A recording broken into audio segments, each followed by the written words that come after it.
This is the beginning of Patrick Jones. From this time on, his life is going to be a constant conflict. Reality, necessity, and duty opposing desires, dreams, and distractions. These conflicts exist in every human being, and we must learn how to deal with them. 10 years later, he is still immature in thought and action. Thinking, acting, Pat Jones, who can raise more hell than any kid on the block. He has plenty of fun. Some of it not exactly in accord with adult ideas of peace and quiet, but all in the routine pattern of boyhood. It makes him feel a little important to heckle his father, not in any spirit of meanness, but because the old man represents authority and discipline. Yes, over the years, Dad has learned that firecracker shooting must be restricted at times. And this is going to hurt Dad more than it does Pat. As Pat grows older, he finds it pleasant to have people make a fuss over him. Like the time when he won first prize in an interscholastic contest. Or when he hurt his knee in the championship football game, and so covered himself with glory that everybody made over and waited on him. He was the 4-star local hero, and he loved it, as who wouldn't? Inside himself, unconsciously, Pat will always carry with him this memory. And Dad was proud as a peacock. He showed the newspaper clippings until they were worn out. This is home, and it's great, friendly and protective. Home means Mom's deep dish apple pie, so good Dad always had 3 pieces. And it's sitting around listening to the radio, playing a little gin rummy with the old man. It's where he can call up Margie whenever he likes, ask her to the movies or to a dance, or just down to the drugstore for a soda. Or if he feels like being alone, he can go up to his own room. There's something mighty comforting about your own room.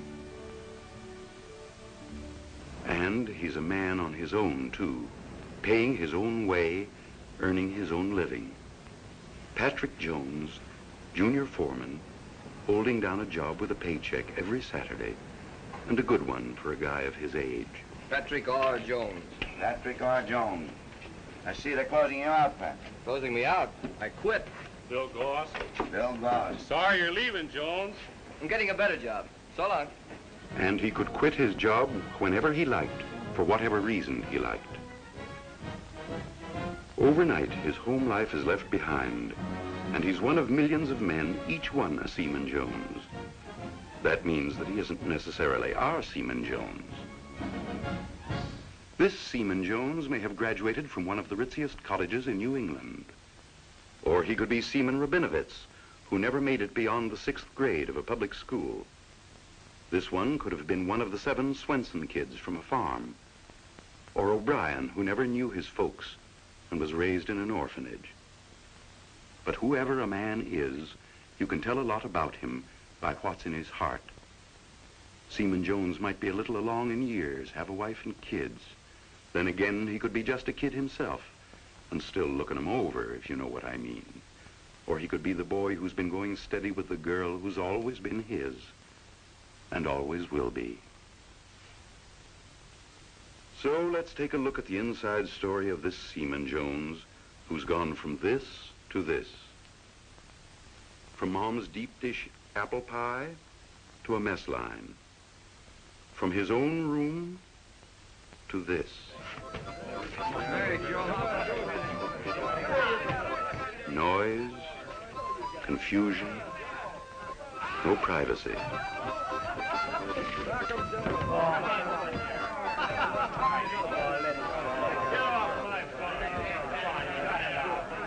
The change is a big one, and he's having a hard time adjusting himself to this new life. Seaman Jones is homesick, unhappy, and disturbed. Lots of things seem to be combining to worry him. He feels that he's being unfairly neglected by his family and his girl. He's had no mail for 4 days now, and it seems as though he's the only one who misses. He's having trouble concentrating on his classwork.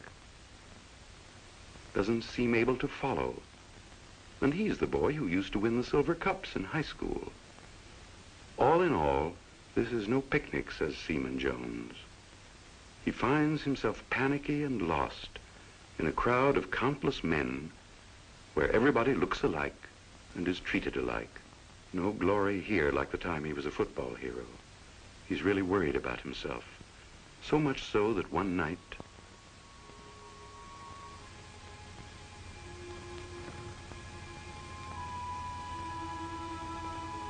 Mustn't forget my general orders.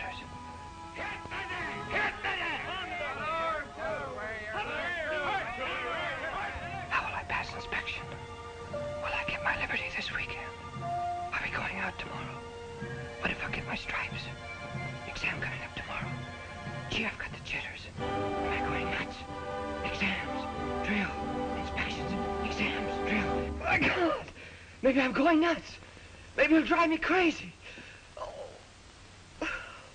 Then, on top of all his other problems, Seaman Jones, who'd always been a gay, friendly guy, who got along with other people, found himself unable to enter into the general easy companionship of the men with whom he was living and working. Instead of joining in, he resented the sometimes loud, rowdy fun in the barracks. And nobody seemed to care how he felt. Well, if all that isn't enough to trouble one guy, all of a sudden, the knee he twisted in that grand and glorious football game went back on him. It really hurt plenty. But at least he can have that taken care of. And a mighty good doctor looks it over with the greatest care. But the doctor can't find anything organically wrong with the knee. Now, the most startling thing about this upset is that Seaman Jones isn't gold bricking. His knee really hurts. And it's not imagination either. He feels the pain. That's how he knows it's there. That's important, and it's frightening, too. Because on top of troubles with studies, nightmares, and loneliness, what can be wrong? He'd better do something about it. He does. The most sensible thing he can possibly do. Goes to the mental health department and sees the psychiatrist. For naturally, an emotional upset must be treated differently from an organic illness. Jones tells his story, and the doctor is neither surprised nor alarmed, for this isn't a new story to him, amazing as it is to Jones. And he knows the answer, an answer that Jones can understand because there aren't a lot of strange, highfalutin terms. Today, we're making a scientific study of the mind, and we're finding some very encouraging things. Now, this nervous breakdown that you're afraid of, for instance, well, the truth is nobody has a nervous breakdown, ever. They don't? Nerves, our physical nerves, don't break. We do get into mental and emotional moods that make us pretty unhappy. The results of all the difficulties and conflicts that beset us, that we've reacted to, that we've had difficulty in adjusting to. Now, your symptoms suggest that you're in such a mood of anxiousness. Even your physical symptoms, like the aching knee you told me about, can have an emotional cause. I'll explain that in a moment. Anxiousness is quite a common mood. It makes a person focus his attention much more closely on himself. Perhaps he notices his heart beating or his muscles tensing. Yes. People often think in this mood of anxiousness that it's leading to a mental illness. Actually, it almost never does. Perhaps I can help you if I give you an idea of how your mind works. You see, Jones, emotions actually can cause real physical pain. The conscious mind is a pleasant, sunny place where normal thoughts have free rein. The unconscious mind is dark and mysterious and harbors such thoughts as, I'm lonesome. Nobody pays any attention to me. I wish I were dead. I must be losing my mind. These thoughts are constantly trying to get into the conscious mind to get past the censor who polices the band. It's his job to keep them out. Hey.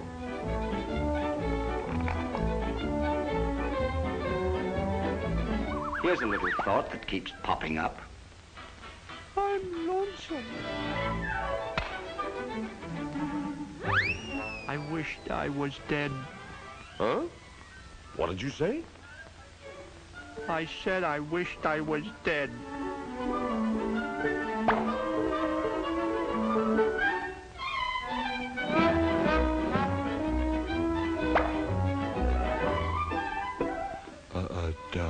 I must be stupid.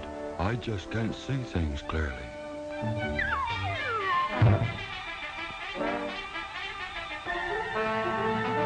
Outside, bums. No, but it's you get the last of me.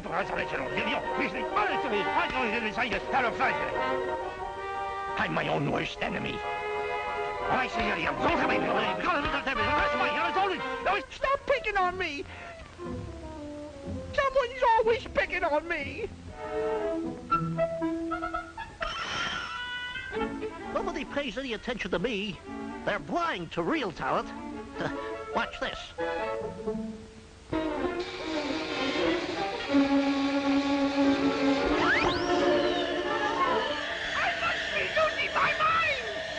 Holy cats, I must be losing mine. Come here, you. Don't ever turn it on again. Come here. I'm back here. Well. Censored out of the conscious mind, these self-pitying thoughts tumble into the lap of old unconscious mind, the dormant parent of all your emotions, and arouse him with their clamor. They goad him to find another way for them to assert themselves on your conscious mind.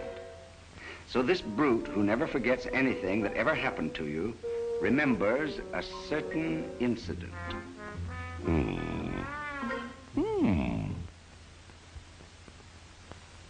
Which got you a nice lot of sympathetic attention in the past. An incident which your conscious mind may have completely forgotten, but your unconscious remembers. And now he knows just what to do. I've got it, boys. Into the car with you. Come on, fellas, let's go. This is gonna be fun.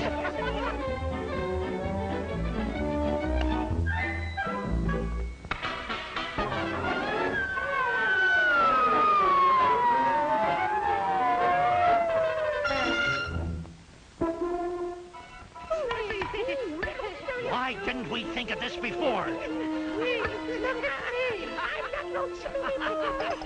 I got some attention now. This will really make it hurt.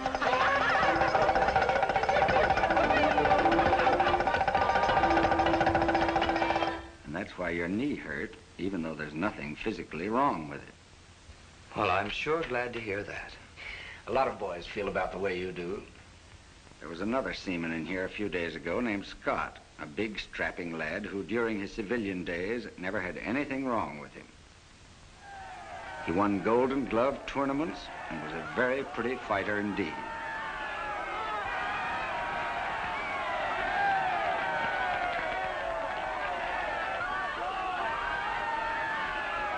But then he landed in the Coast Guard and found himself no more important than any other seaman. He found himself being ordered around by a petty officer half his size, being told what to do and how to do it.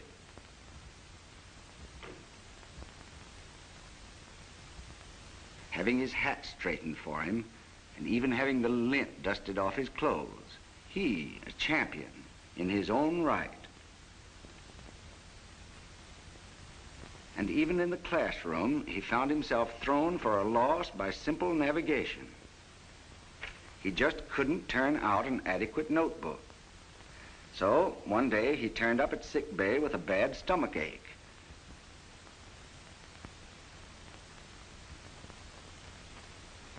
The physical exam, x-ray, and laboratory studies proved there was nothing physically wrong, so he was sent to the psychiatrist. What went on in his mind was something like this. He had a lot of self-pitying thoughts running around in his mind for all his toughness. And of course, he wouldn't let his conscious mind think them.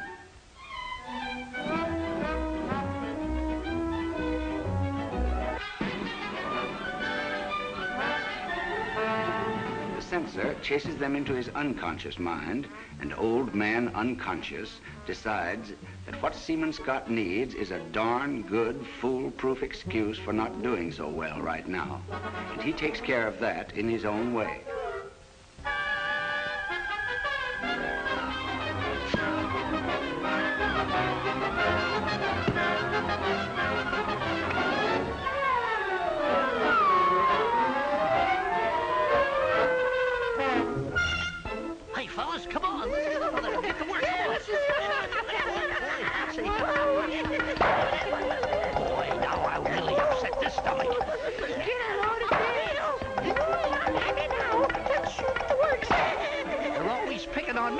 Now it's my turn to do the picking. Everybody has emotional disturbances, and nobody is really strong enough to control his emotions absolutely. I have some notes here that I'll give you. Look them over. They may clear up some of the things that have been bothering you. Thank you, sir.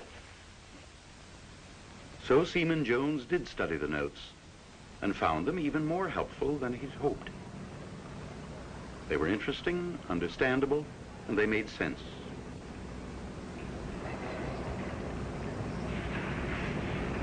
Get the professor, would you? Some notes the doctor gave me. How to go nuts in 3 easy lessons or something. Hey, you ought to give it to some of my petty officers. I got a guy over me that's a real Frankenstein. You know, it worries me. Oh, yeah? It says right here that maybe you're blaming your petty officer because you've got a sneaking feeling that you can't keep up with the rest of the fellas. You mean it's me that's nuts? Everybody does funny things. Listen to this. Inside of us, there is always a battle going on between what we want to do and what we've got to do. Yeah, that's the way I feel, all right. Somehow, whenever I get a dirty job to do, no matter what kind, maybe like swabbing down a deck, I can't seem to think straight. All of a sudden, I ain't Seaman Kelly no more. I'm somebody else. I look at all that deck that's got to be swabbed and all. And his mind is a million miles away as he dreams himself into an out-of-the-world hero. This time as a spy in Hirohito's palace.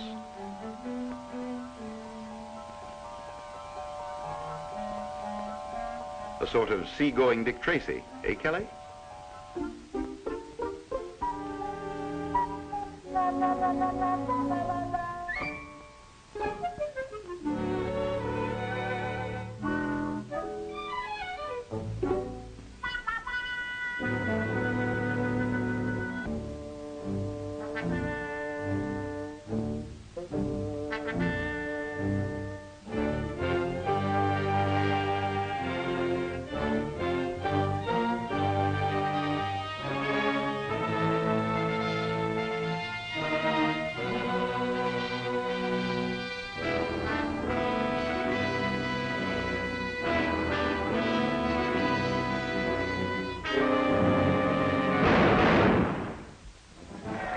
Of course, there has to be a reward for a daring deed like that.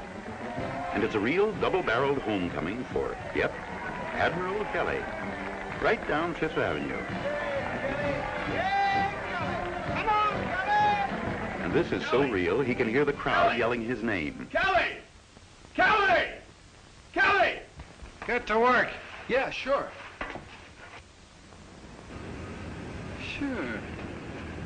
Sure, that's why I can't stand that petty officer. Well, is it because he's a bad egg or just because he had to pull you back to reality? Now, don't get me in no arguments, son. Well, all right, maybe it was. Come on, give out with more of our problems, Mr. Anthony. Well, maybe some of you guys don't like these man-to-man combat drills. I always did hate him. Well, look, you don't have to be no sawbones to figure that one out. You got an inferiority dingus. Yeah, it's like what they call inferiority complication. It says here, when you have a feeling of inadequacy, when you feel you can't keep up with the competition, you may begin to blame the task you're having trouble with, instead of realizing it is your own weakness that is troubling you. Well, does it tell me how I can get cured? Well, sure. You've got to know something about it. Now, everyone has inferiority. It's not that that's bad. Inferiority helps us a lot of times because we try to improve ourselves. Now, if we do something that turns out good, that helps us. But there's always inferiority in all people. Yeah, but that's just horse sense. The doc says, mental health is just applying common sense to your emotional problems. Sure, only books got to put it in fancy words so the guy who wrote it can get $3 a copy for it. Hey, get this. It is hard to recognize jealousy in oneself. For example, most of us secretly wish we could be all-American athletes. Because we can't, we like to say, athletes are dumbbells, all brawn and no brains. And that, my fellow scientists, is what is known as the sour grapes complex. That's maybe why we say most beautiful girls are dumb. You think that's bad? No, but if we know what it is, we can use it to help us to get ahead. Say, where did you get that fortune-telling bunch of notes, anyway? The doc gave it to me. A couple of weeks ago, I started to get... Well, I thought my nerves would snap. But it seems they can't snap. Your nervous system is just like anything else. It gets tired and upset. But a good night's sleep or a little play and relaxation, and it's okay again. Nerves don't break. It's our feelings that get the best of us. Say, no kidding. You know what I'm afraid of? What, work? No. I'm afraid of being a coward. Gee, me too. No, sometimes I can't think of anything else. I know you think I'm a dope or something, but sometimes I go into chapel and I sit there and I start sweating. And I say, keep me from being a coward. Oh, God, what am I going to do if I get into action somewhere? And I get so scared, I turn traitor.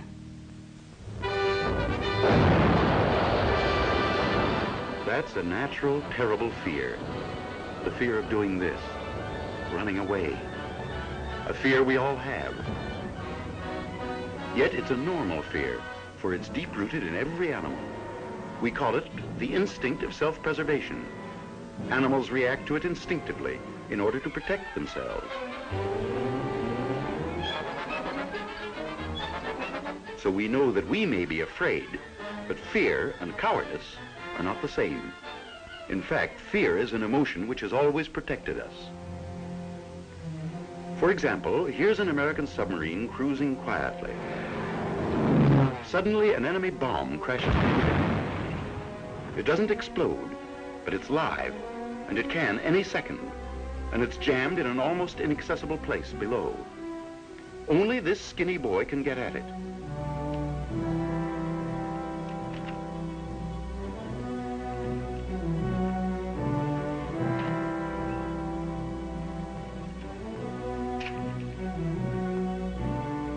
He must remove the detonator, even though he doesn't know how. He's scared blue. He can be guided only by instructions from a loudspeaker. But here's a great thing about fear. Sometimes, in this case for instance, it can actually help, for it causes an instantaneous change to occur in our bodies so that every muscle and organ goes into high gear to help us through the emergency, as it's helping this seaman, while he's literally got the sub and the lives of the crew in his hands. Stimulated by fear, the heart pumps faster to carry more blood through the arteries. The glands step up their secretions of vitalizing fluids into the system. And he's doing what he has to do, as frightened as you will ever be. Fear is acting helpfully to heighten all responses. Waste materials which might slow us down are quickly thrown off, and there comes an amazing intensity of concentration to carry us through emergencies. You can see the terror in this man's face, but by stepping up his physical reactions to help him through the most dangerous crisis of his life, fear has become his ally instead of his enemy. Aided by fear, he's done it. Now Seaman Jones and the rest of his mates who were troubled understand more fully some of the sources and causes of their worries. And as a result, Jones is no longer lonely and out of things. He's one of the guys. He's learned what his mistakes were and corrected some of them. He's adjusted to his new environment, and he's doing all right. The same is true of Seaman Scott. He's all straightened out now and is doing a swell job. He even thinks of those bugaboo petty officers as good guys now. And this one's a swell ping-pong player, too. Scott has finally found the right outlets for his energy and ambition. And Kelly, the dreamer, he's not dreaming now. He's having a good time, and he's studying hard, for he's learned that it's only through our own efforts that we achieve real satisfaction.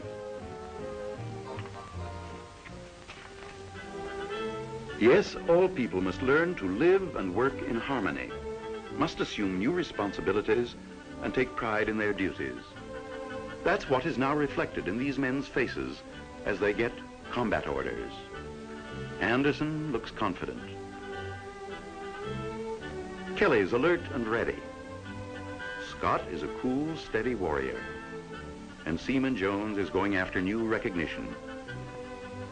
So then, we see how troubles fade as we learn even a little about our minds, and thereby protect ourselves against some of the unconscious trends to which we are subject. Sound mental health is our nation's greatest asset, and this we must maintain. With it, let us have pride. Pride in our core and in our service. And we must have faith and hope in our cause, our way of life, and for a better world tomorrow.